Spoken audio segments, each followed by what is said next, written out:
Thank you and good morning. It's great to be here. I was here to speak last week on the importance of fiscal responsibility and balanced budgets, and I'm back this week to speak about another very important topic. Before I start, I want to introduce a very important VIP in the room, my 10-year-old daughter, Elizabeth Banks. Can you wave at everybody, Betsy? Last week was her last week of school, so she was forced to spend the day with Daddy at work today, which starts with a very important speech at the Heritage Foundation. So take notes, Betsy, and let me know what you think after we're done. The speech is so important to her. What we're here to talk about today is important to her generation. America cannot both control its own destiny in the century ahead and ignore the threat that the Chinese Communist Party poses to our long-term viability as a nation. When it comes to U.S. competition with China, one big misconception is that the competition is happening in secret, when in fact examples of Chinese influence operations in the United States can be seen in public view. The Chinese Communist Party's United Front Work Department's mission is to influence foreigners and foreign institutions, and especially those in America. And their work can be seen on college campuses all over the country. Xi Jinping called the United Front his magic weapon for the Chinese people's great rejuvenation. There are at least 250 United Front tied organizations in the United States. The United Front also oversees Confucius Institutes.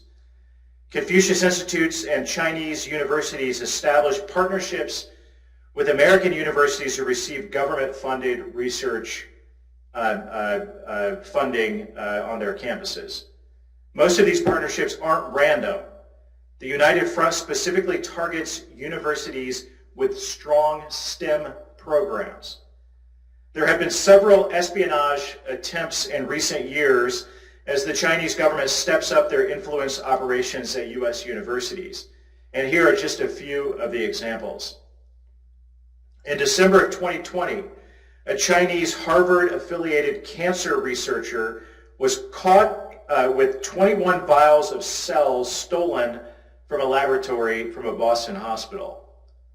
A Chinese professor conducting sensitive research at the University of Kansas was indicted recently because after he concealed his ties with a Chinese university.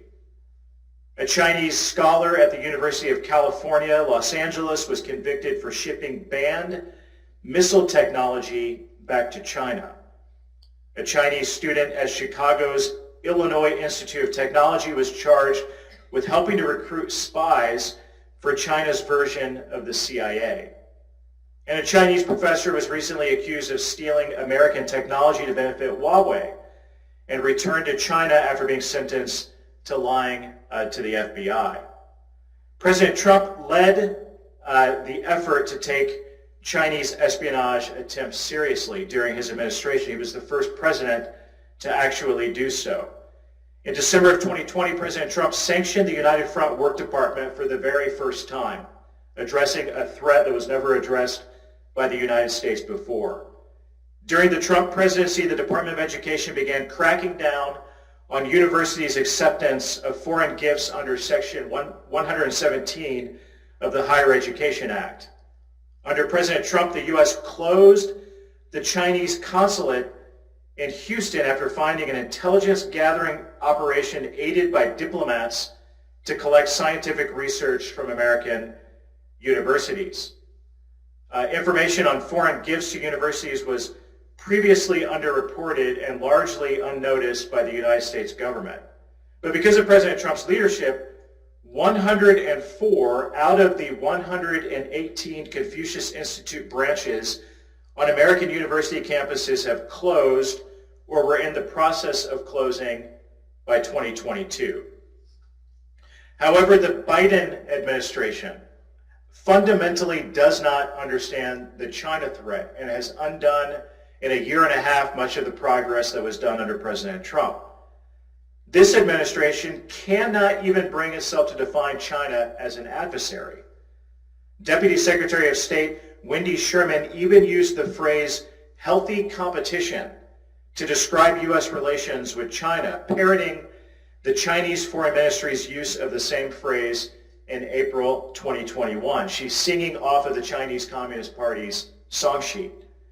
The Biden administration also proposed defense budgets over the last 2 years that would underfund our warfighters amidst record high inflation. They even supported a DoD budget to cut 24 Navy ships out of commission. That's more than all of the ships that we lost at Pearl Harbor. By the end of 2021, the Biden administration didn't launch a single Section 117 investigation. In fact, American universities disclosed $1.6 billion in foreign donations from July 6 of 2020 to January 20th of 2021. But just $4 million has been reported in Biden's first year in office, showing how unserious this administration is in tracking what the Chinese Communist Party is investing in on U.S. campuses today. Democrats in Congress as well are not serious about dealing with the China threat.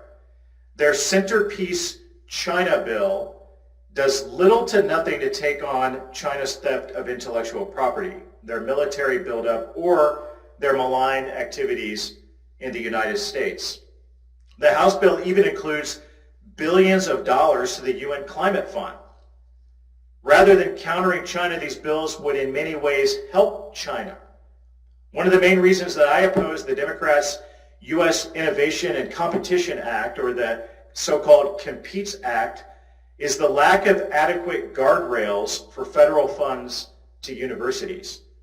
I'm greatly concerned that the direction that our country is heading in is not addressing the China threat seriously. And this major piece of legislation that has some bipartisan support in both the House and the Senate falls far from the mark. I introduced several pieces of legislation to address Chinese influence activities at U.S. universities. My Countering Communist China Act is the Republican Study Committee's answer to the China Challenge, it's an alternative to USICA and the COMPETES Act, and I'm proud to tell you I have 54 colleagues who have joined me in co-sponsoring this important bill. This bill would do more to counter China with only a fraction of the cost. It funds our military, it funds Border Patrol, and it sanctions enforcement to take on China. It strengthens our laws to prevent the CCP's theft of intellectual property while also reforming our immigration system to stop CCP members from easily entering the United States. I also recently introduced a bill to amend Section 117 of the Higher Education Act and increase accountability on foreign gift reporting.